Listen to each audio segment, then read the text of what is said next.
BBC Sounds. Music, radio, podcasts. Okie dokie. Right, we're freeze now until the car heats up.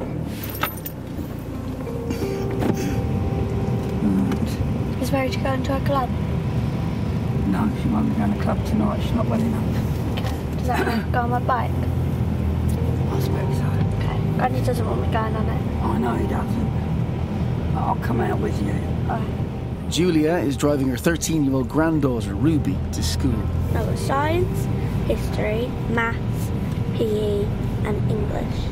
As Julia slowly weaves her way through roadworks, Ruby scans her timetable, hoping she'll have an art class to look forward to. But nope, that's not until tomorrow. Visibly disappointed, she tells us why art is her very favourite thing to do. I've always done art since I was little. Me and my sister always done it together. I don't do a lot of reading and writing because I'm dyslexic, so I kind of find doing art makes it easier, and I'm thinking about going to an art college. So 2 years I'll be trying to get to an art college. Ruby and her sister Verity live with their grandparents, Julia and her husband Mick. They took the girls in more than a decade ago now when their own daughter, Ruby and Verity's mum, became addicted to drugs. Child Social Services got involved and gave Mick and Julia an ultimatum. Either the girls live with you or they'll go into care. So they stepped up, put a roof over the girls' heads, food on the table, clothes on their backs, like most loving grandparents would. Right, phone book, are you going to take that? Yes, I do. Right, I'll see you later. At 69 and 70 respectively, Julia and Mick had planned to retire years before, cushioned by their life savings. But that money soon dwindled and disappeared, spent on all the things growing girls want and need. Have a good day. Bye. Well, we'll try, I know. Bless her. Sit. Back home. Now, as the cost of living crisis bites and they inch ever closer to the poverty line, they worry that despite all they've done, the girls might be removed from their care and placed in the care of the state. You really do have to think about whether or not they're going to go into care. And that is, it is such an awful thought. Like Mick and Julia, there are many thousands of parents, guardians and carers now struggling to provide the basics for their children. And whilst most are fighting tooth and nail to avoid losing their kids, it's a fight some of them will lose. Tonight, File on 4 investigates the impact the cost of living crisis is having on the number of children entering the care system. I think sadly that is inevitable from everything that we know as the economic position worsens and more families are impacted. Almost certainly more children will come into care as a result of that. From a mother who feels she could at any moment lose her son. I'm extremely worried because I limit myself to doing the dishes once a day. I'm terrified they're going to use that, saying, oh, you're neglecting him. You're not keeping your house clean. To social workers trying desperately to help those most in need. We're hearing reports of teachers saying that children who were doing fine a few years ago are now rummaging through bins in the playground. I mean, that is absolutely unacceptable. We take an in-depth look at what is an unfolding crisis for parents most at risk of having their children removed from their care, whilst asking how the authorities plan to intervene.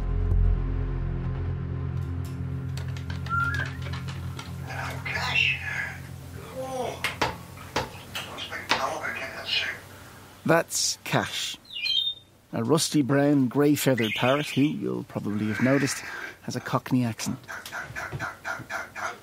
He belongs to Julia, who you've already met, and her husband Mick, who tells us the bird is named after one of his idols, Johnny Cash.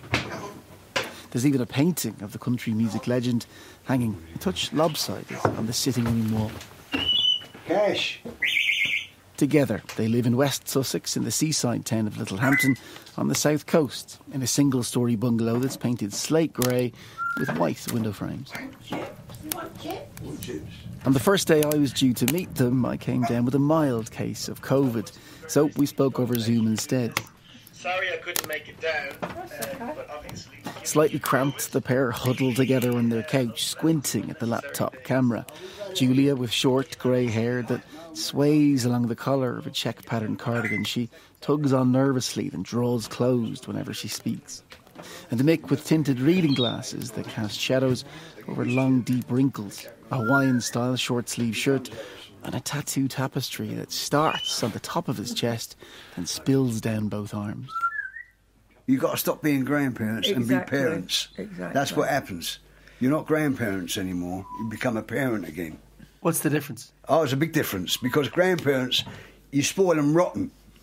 But parents have got more boundaries put in place, whereas grandparents haven't.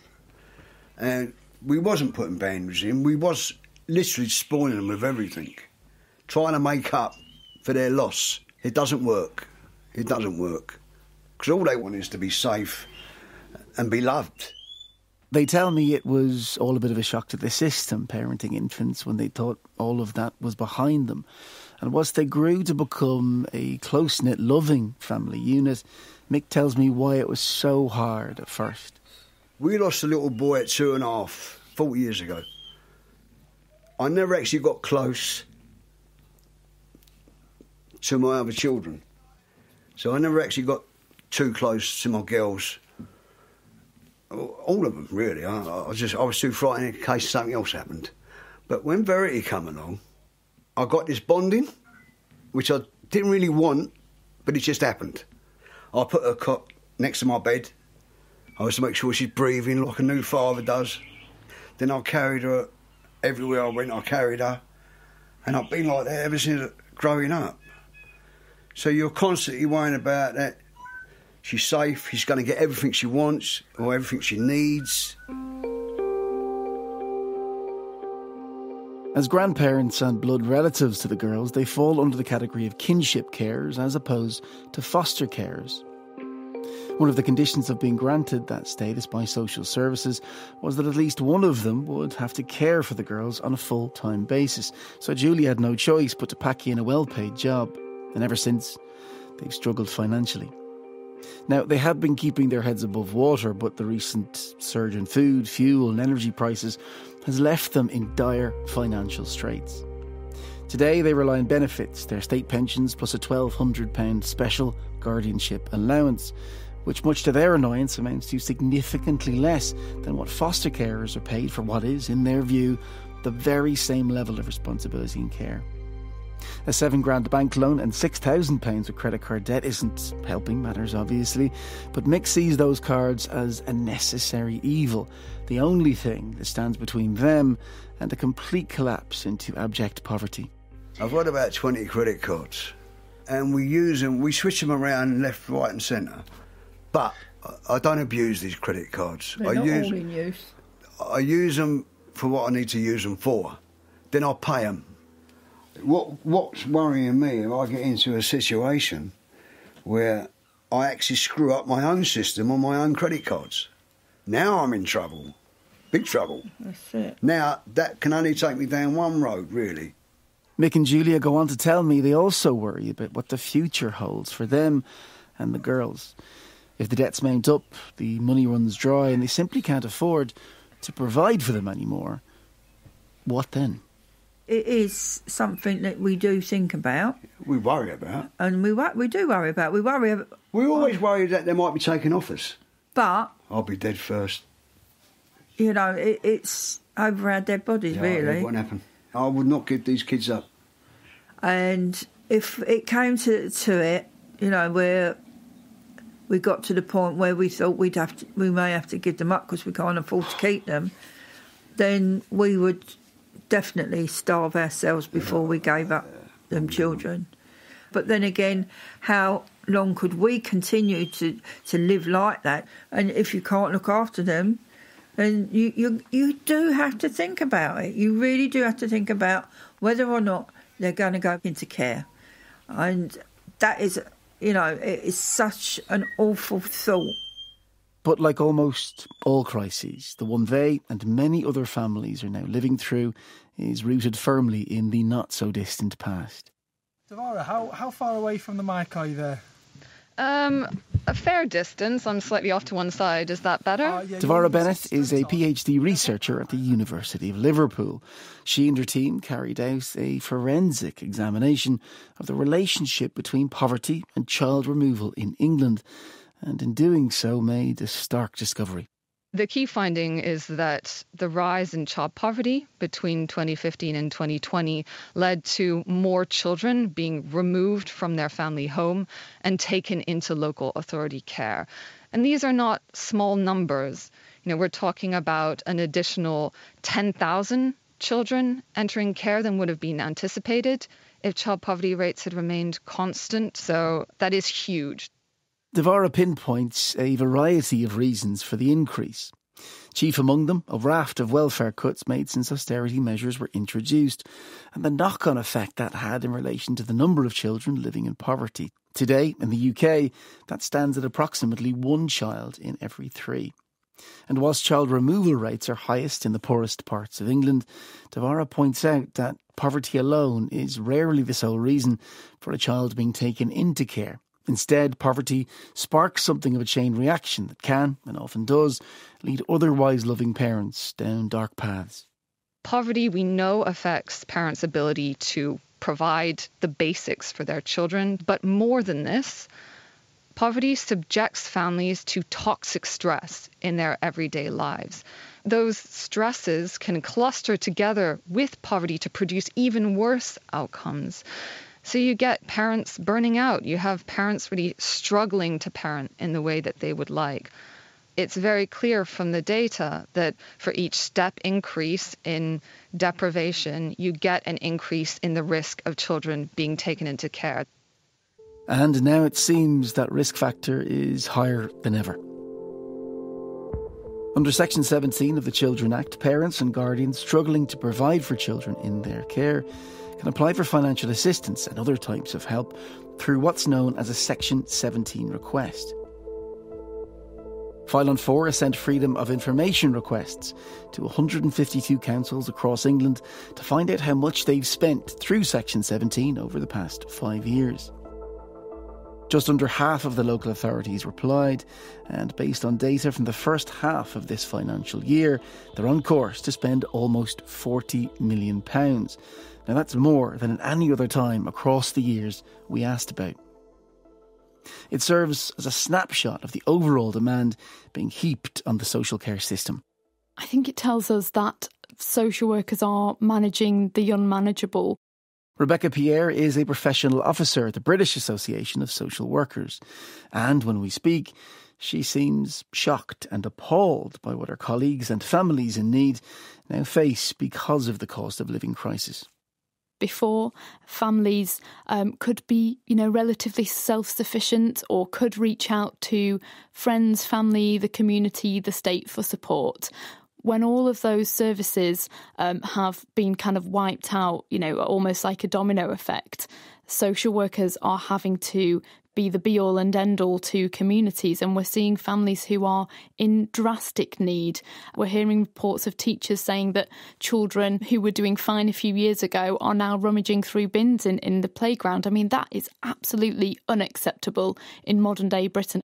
We put those concerns about funding and services vital to communities, children and families to the government. They told us they've made an additional investment of £3.7 billion available to councils to ensure they have what they need to deliver those same services.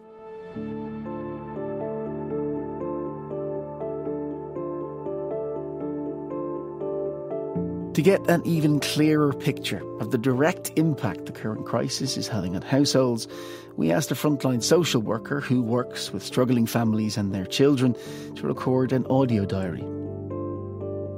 Now, her name is Patrice, and she grew up in areas of London where poverty was the norm. She's agreed to speak openly and honestly about what she encounters on a week-to-week basis and, crucially, how things have changed. The date is Thursday, the 10th of November. I have had a really challenging meeting today with one of the social workers that I manage and a residential placement where a young mother is living with her 2 children. she is having challenges with her electric meter. Rushing home from yet another difficult day at work, she records this as she's about to jump on the London Underground. This is a mum who would really want to support, to have no more social work involvement. She previously had her children in care, has worked really hard with the local authority to have her children out of care and in her care, and we want to close the case, but the issues around her housing and the issues around her finances would mean that on her own she would struggle, and on her own she may become more vulnerable.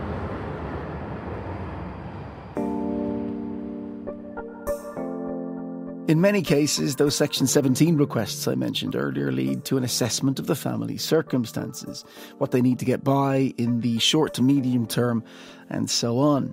But in some cases, that cry for help can trigger a more in-depth look at what, if any, risk children living under that roof might face. It's referred to as a single assessment, which, if issues arise, can lead to a safeguarding investigation. And that's what the mother you're about to meet is going through as we speak. Now, she wants to remain anonymous, so we'll refer to her as Sarah, and an actor will say her words. But she is comfortable with me telling you she lives in southern England with her son and is at breaking point. He's a very, very lovable character. A bit of a drama queen. You know, loves his music, loves to dance. He's just an absolute diamond. He's a lovely little boy. Sarah tells me her son has a developmental disability and requires around-the-clock care outside of what time he spends at school. She's raising him alone. There's no immediate family nearby to help out, so she can't work full-time. They've been forced to live off benefits. I wouldn't say I'm making ends meet. Well, you get universal credit, and then it's gone within the same day on everything. So, yeah, it is a huge daily struggle. What's it spent on? Bills. Literally bills. The food prices, well, they've gone through the roof. So my shopping has pretty much doubled. I only eat one meal a day, if that. We don't have the heating on. Well, we go to bed at 6:30 in the evening just because it's warmer upstairs under the quilt. I'm too scared to put the heat on. I had to sell some of my pets just to try and get a bit of extra cash into the house, which has had a detrimental effect on my son because they were his pets. Now in the vice-like grip of the cost of living crisis, they are, Sarah says, living day by day and hand to mouth. And whilst we can't go into detail about why she's currently under assessment, the process and the scrutiny it brings is taking a heavy toll on both her and her son. I'm extremely worried because I limit myself to doing the dishes once a day. I'm terrified they're going to use that, saying, "Oh, you're neglecting him. You're not keeping your house clean." I've stopped him having baths. He only has showers, which he absolutely hates, so I'm lucky to get him in the shower twice a week if I can. And they're literally very quick showers. I do fear they're going to use that against me. Sarah's personal dealings with social services have led her to see them and the broader system they represent not as an ally, but as a potential enemy. And whilst that may seem counterintuitive, given their remit is to support children and families in need, those feelings of suspicion and mistrust are relatively common. I mean, I think if I was a family faced with the prospect of being in contact with children's services, I would be anxious about what that might mean, anxious about whether I'd be understood, anxious about whether I'd get the help that I'd need. Paul Bywaters is a professor of social work at the University of Huddersfield and has spent more than 30 years now researching and writing about the granular elements of the social care system, including children's welfare. I think that's the very sad state of affairs that we've reached with the children's social care system, which is a complete breakdown of trust between families and the system, so that families view children's social care not as a source of help, which is what it's meant to be and what all social workers would want it to be, but a source of threat. And we've reached that because there's been too much of a focus on investigating and identifying possible cases of abuse and neglect at the expense of services that actually support and help families with the things that they need day by day. Do you think that distrust, based on your research, is justified? Don't get me wrong. Most social workers and their managers are absolutely doing their best, absolutely committed to helping families and children day by day, but I just think the system's gone wrong at the moment. I think the mistrust doesn't come from nowhere. John Pierce, Vice President of the Association of Directors of Children's Services, tells me he's aware of those long-standing concerns, but sees the issue of trust and mistrust differently. Every day they're making potentially life-changing decisions based on their professional expertise and their balance of risk, and they overwhelmingly get that right. But their starting point will always be, can we make this situation work? Can we develop a relationship with the parents, identify the challenges that they're facing and find solutions to them? We absolutely see the removal of a child from a family as a last resort. With that in mind, then, are you expecting the cost of living crisis to cause more children to be taken into care as a direct result of those hardships? I think, sadly, that is inevitable as the economic position worsens and more families are impacted. Almost certainly more children will come into care as a result of that. John Pierce does, however, agree that more needs to be spent on the types of early interventions that can help families meet and overcome the unique challenges they face now, today. We've warned over a number of years that there's a real risk of us becoming a blue light service, which is not what any of us want, and it's really important that we're able to provide support for children and families at a much earlier stage. We know that that has much better outcomes for children, but also in terms of the broader system impact and the financial impacts of that, it's a much better route to go down. The government told us that early intervention is vital, and that's why they've invested $1 billion in early help services like Family Hubs, a community-based service where parents can go for support and advice on money management, addiction issues and more. Chilli. Back in Littlehampton, Julie and Mick are at their local supermarket to do their food shop. Here we go. In Ruby and Verity, they have 2 growing girls to feed, but now more than ever, every penny counts. We used to go out and do like a week shopping all at once. We do it daily now just to make sure that we can get hold of a bargain, if there are any. Oh, that's not bad. Yeah, they're £1.25. They're 20 pence cheaper than Tesco's anyway. 39 pence, that is. No, I'd always buy Ovis, but look at the price of it compared to that. Nearly half the price, their own brand. Too early for the clearance aisle. For Julie and Mick, shopping on a budget has, as you've heard, become something of an art form, checking the price of everything before it earns a place in their basket. If you didn't laugh about these situations, you literally would sit down and cry. You really would. I've seen a lot of things in my life. I'm 70 years of age, and here I am. It's heartbreaking. Now at home, and with the shopping unloaded, the conversation veers towards what might happen after Christmas and who they might look to for help if things get even worse. Considering how difficult things are for you at the moment, do you mind me asking, have you considered using a food bank? Oh, yeah, but Mick's too proud. He won't let me use it. See, Pride. It's not so much pride. I mean, I grew up asking no one for nothing. I find it hard. But I know I will have to overcome that. And we will have to start using it at some stage. How close are you to that point, do you think? It'll most probably be after Christmas. After Christmas, I think. Yeah, because, by the time we bought the kids what they want for Christmas, and you got to buy them what they want. Yeah, but you start to feel like a failure. We have supported families today by going out and doing shopping and getting essentials and bits and bobs to some families. However, it doesn't solve the problem. We know that this family could be in the same situation in a week or 2. Back with Patrice, the frontline social worker, she's trying to help a family who, just like Julie and Mick, are at crisis point and have nowhere else to turn. Normally food banks are relied on for situations like this, It's just there are more and more people who are also needing this type of service.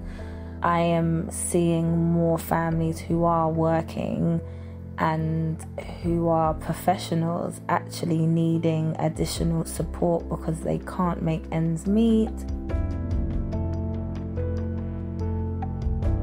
According to an analysis produced by End Child Poverty, a coalition of poverty-focused charities, the northeast of England now has the highest number of children living in poverty in the country, at almost 2 in every 5. When you then consider the rate of children in care in the same region increased by 77% between 2009 and 2020, the dots connecting poverty with child removal come into much sharper focus. So I've come to Newcastle to meet local women who in the past have had a child taken into care. Every week the Still a Mam group meet here in the kitchen of a neatly presented detached Georgian house where they share stories and occasionally help themselves to biscuits from one of the many, many snack plates scattered across the oakwood table we're sat around. Today the chat revolves around the cost of living and the lengths they now have to go to just to survive. There's also, they've got this thing as well at Morrison's at the minute. If you ask for Henry, you get a jacket potato and a baked beans free. That sort of stuff's really, really good, isn't it? That is amazing. Well, that's a jacket potato. But yeah, you know the campaigns that they do where if you go into a bar and you feel unsafe on your date, or you might not because you're a man, but on the inside of women's toilets, it'll be on a Tinder date, feel unsafe, ask for Amanda behind the bar and we'll help you out. So they're doing the same thing, but they're doing it around poverty, and it's because shame and stigma. That's so interesting. Why do you have to say Henry? It's like, it's a bit undercover. Oh, Henry. Like, give me a Henry. I know, it's like a drug deal. Like, oh. Away from the clamour of the kitchen, in a living room where royal blue carpets meet wall paint of the same colour, I meet Lorna, though that's not her real name. She's asked us not to reveal that. Like many of the women here today, she suffered from drug addiction, domestic abuse, and she's also endured the heartbreak of losing her now 16-year-old daughter to social services on 2 separate occasions. She's been through the ringer, but clawed her way back from the brink to earn a third chance at being a full-time mum. She only got her daughter back earlier this year, by the way, but now she's afraid of losing her all over again. I've worked really, really hard to get her back, and I've got her back. I'm 3 years clean from all mind-altering substances, that's alcohol and drugs. And I've worked really, really hard to get her back. And it's just weird, it is. It's weird, but it's lovely. Lorna mentions that she's trying to find a job, but for now benefits are her only income. And with things so tight, she's also been on the lookout for ideas on how to make what little she gets go further, both for her and for her daughter, who's now enrolled in a local college. I've had to come up with this envelope system. So tell me about this envelope system. So I seen it on a social media. On TikTok, was it? Yes, it was. Okay. On TikTok, yeah. Anyway, so we've got college, we've got shopping, we've got the cat, and we've got, like, treats, going out for a coffee or breakfast or something, and then we've got essentials. And I was quite ambitious, and I thought, oh, we'll put a savings one, but, every time that I put something in the savings envelope, it always goes back into it, we end up using it for something else. She then tells me why she's scared the work she did to win her daughter back could be undone, and her life could again spiral out of control if she can't keep a tight rein on those finances. I've been terrified. I've lost sleep. I've got loads of anxiety. I'm constantly thinking, how am I going to afford to provide meals, like 3 meals a day kids eat? It's mental, because I can go like a full day without eating, just snacking and stuff. But she needs 3 meals a day. She likes to have a shower every day or a bath every day. And I've got that constant worry in case, I'm not going to be able to provide for her. What would be your biggest fear there? My biggest fear would be my daughter being took off us. In that same room, Amy Van Zyl, who runs the group, tells me she's worried about how some of the women she works with, all mums of course, might react to the financial pressures this current crisis is sure to pile on top of them. 2 women who are incredibly well, have had a period of sobriety and are doing really well. When I asked them a few weeks ago, what would you do if this gets a little bit worse? both said straight-faced that they would steal, that they would go out and they'd shoplift for whatever they needed. If they were arrested for shoplifting, they were absolutely in the gaze of social services again. So are you concerned now that the cost of living crisis could drive some of the women that you're dealing with back into addiction, could create mental health issues, all of those things? Because it provides an escape for them. And it's like, okay, so do I penny pinch throughout the month, or do I just press the button and go and ring me dealer? For Lorna and all other parents, guardians and carers who see an uncertain future for their family, there is, say experts, some hope. And it's contained in the 270-odd pages of the Independent Review of Children's Social Care. Published back in May of this year and commissioned by the government, it features a series of targeted recommendations aimed at radically resetting this system. Josh McAllister wrote the report and told me there could be a near 25% increase in the number of children in care if wholesale changes aren't made as a matter of urgency. The thing that the review did was it tried to project forward for the next decade the figure that we might expect that to reach if we don't change course. We might expect to see 100,000 children in care by 2032. And that's the thing that's left me with this very strong sense that we need to dramatically shake up and, in the words of the review, reset the children's social care system at a fundamental level. The review outlines key areas where more investment is needed, a boost in financial assistance for kinship carers like Mick and Julia being one example. But the main recommendation is an initiative called Family Help. Based within communities and made up of support workers with different kinds of expertise, the service would have the tools and the resources to keep a family unit intact whilst issues that have historically torn them apart, including poverty and its many chaotic side effects such as addiction, are worked through together, hand in hand. It would usher in that fundamental shift from crisis point intervention to early intervention. In order to do that really well, so that we can bring down the total number of children needing to be in care, that over the next 4 years, the government puts £2 billion extra into that family help system. That will leave a legacy of less need for care. And I think that going into the new year, one of the big bits of work in the in tray of the government is this review and how they respond to it. So I think it's a review that's absolutely brimming with great ideas. What I want to see is brilliant implementation, not just lots of really good ideas in a care review. For me, it's about let's get moving with the best ideas and let's do it quickly and let's support families that way. Rachel D'Souza is Children's Commissioner for England and reports directly to Parliament. She's welcomed the review and is now calling on the government to step up the support it provides to struggling families. I think that every policy at the moment and every action that government's taken should be taken through the prism of family and supporting families in this difficult time. And if that is about more money for energy bills, I think we absolutely should be supporting it. The cost of living crisis is a real concern and it will exacerbate situations where children and families are vulnerable. In her role, the Children's Commissioner sees firsthand how those exact situations can harm children and describes a recent case that had a lasting impact on her. 2 children in a city in really poor housing. They were 2 disabled children and literally rats were eating through their feeding tubes. And I mean, it's unthinkable. So I was able to push and push and push and not stop pushing until something was done about it.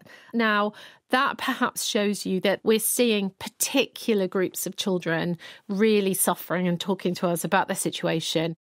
The government has told us that in response to the Independent Review of Children's Social Care, they'll publish what they describe as bold reforms in the new year. For a final time, we're back with Mick and Julia in Littlehampton. I mean, Mick brushes it off and says, oh, we can manage. But I do worry. I'm the one that actually manages the money. I just give it to him when he needs it. So he only sees it as he's coping. But they've got less this Christmas than they had last Christmas, put it that way. Julia's arrived back at school to collect Ruby, and as she sits and waits, she has Christmas on her mind. So it'll most probably take a year to pay off this Christmas. It's not just Mick and his credit cards. We've got, like, catalogue that I use to buy the big things, like, you know, a new bed if we need it, or they still have to be paid off. Julia's train of thought is lost, though, and she sees Ruby make her way through the main doors of the school and over toward the car. Here she comes. You right? She's smiling. Hello. Hello, darling. How was your day? It was alright, I had a maths test. Oh, right. How did that go? I don't know. I don't think very well. You don't think it went very well? Right. With her dreaded maths test out of the way, Ruby settles in for the journey back home. And in the brief silence that follows, I imagine Julia fretting about a nightmarish year ahead and what might be for their small but loving family. Until, that is, Ruby does what kids do so well and so often. They help us break through the heavy fog of pressure and dread to see life's simple pleasures, what really, truly matters to a family and its children, and why it's all worth fighting for. I'm really looking forward to Christmas. My presents, I've got my bike already, so yeah, and I have asked for some other like little bits because I know the bike was expensive, and my sisters and my mum are coming over as well then, and we'll all be together.